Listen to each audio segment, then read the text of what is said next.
there's a handful of players I always watch kind of throughout the year. I pick my few that are my favorite, and I kind of just religiously look over their stats throughout the entire season just to see what's going on. And if you remember, I made a video on this guy a couple of months ago.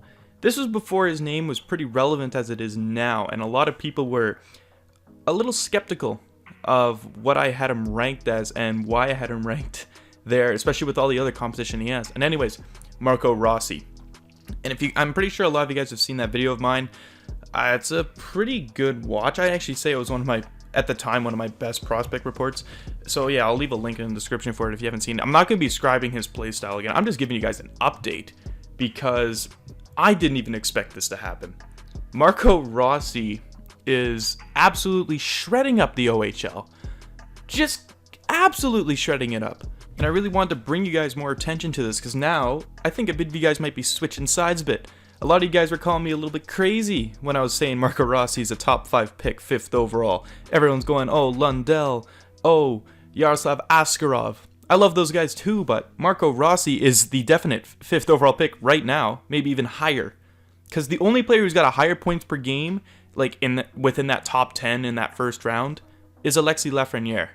And he's only got I think 0.2, yeah, like something like it's very small. It's a very minimal margin between the two.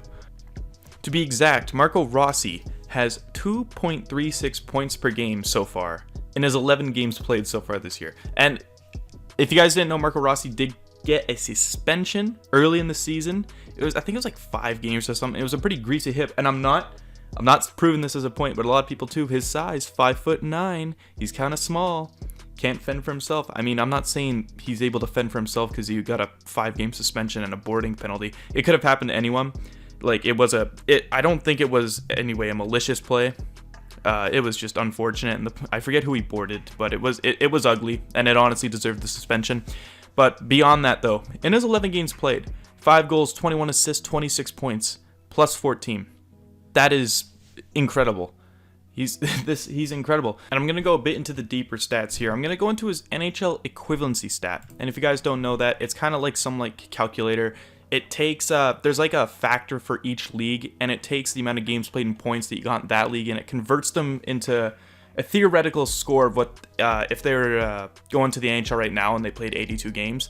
So if you take Marco Rossi's 11 games played and his 26 points in the OHL, his NHLE over 82 games would be 63 points. And to go even further, with Alexis Lafreniere, the QMJHL's factor is a bit different. So you take his 18 games and his 43 points, he only gets 56. Now that's not saying Lafreniere is worse than Rossi or anything like that. I'm not making statements like that. It's just a theoretical stat, and it's kind of interesting to look at. Because out of all the draft prospects so far, Rossi has the highest NHLE score in the 2020 draft so far. I'm going to move away from the offensive stats for just a sec, because if you actually watched my old video there, and I always praised Rossi's two-way game and his face-offs and his defensive coverage, that's still there too. If we're talking about face-offs, his face-offs are amongst the best in the OHL, if not the CHL. 234 face-off attempts, 148 wins. And to make that sound a bit more impressive, using percentage-wise, 63% on the face-offs.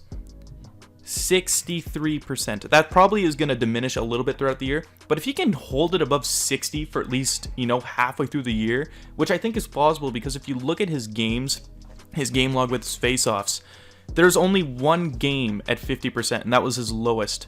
I've seen 14 out of 18. Hold on, I'm going to just look at it for you guys here just so I can tell you. I see, yeah, the last one was 14 out of 18, 12 out of 19, 14 out of 20, 16 out of 23, 17 out of 23. I can go on. And I don't think that's going to stop unless he starts getting tired and forgets how to take face-offs. He should be able to hold above 60% pretty consistently throughout the season. Rossi has also been yet to be held pointless in a game. In every game he's played so far this year, he's at least secured 1 point. I'm pretty sure he's got a 5-point game. I think he's got a couple of 4-point games. And mainly it's just from being a juggernaut with the playmaking across his team there. I think Austin Keating on his line is a big one there. And also a lot of people are going to say his shot, he's not scoring many goals. He's not taking as many shots. And I remember saying in my video, the one thing he really has to improve on is his shot. But with the way he plays, he doesn't need a wicked shot to score goals. He's able to just get himself into positions. He's so smart getting into the proper position to actually score goals, or he can just whip out his hands and just go through everybody and just make himself an easy one. I'd say the one argument you can make with Rossi and the other 2020 draft picks is that he's amongst the oldest players in the entire draft, born on September 23rd of 2001. So he's got a lot of development over a ton of players that he's up against. And honestly, that's a fair assumption, but same with Lafreniere. Lafreniere is born in November or October, one of those two. Regardless of that, though, Rossi is just outstanding. He makes everyone around him better, much like Lafreniere. He's undoubtedly, as of now, a top 5 pick. And I think you're crazy if you don't think so. You cannot... I know I got a lot of people who are going to argue, put him in Europe, make him play over there, see what he does, put him in another league, just take him away from Ottawa. I don't like those assumptions. I think Rossi is a definite top 5 pick, especially right now. I almost think that next year Rossi could even be one of those guys who can jump right into an NHL roster, especially because he's going to get drafted high. He's going to be on one of those struggling teams. Fit him in a second or third line spot, give him some power play time. I really think he can get some work done. Either way, I hope you guys, I wanted you guys to also just finally get some evidence of why I think Rossi is just completely a top 5 pick. You needed it. You needed it. There might be even a couple more of these throughout the year just to boast him up a little bit more. But anyways, leave your comments about your opinions on Rossi down below. I'll try to respond to most of them, and I'll see you guys in the next one. Bye-bye.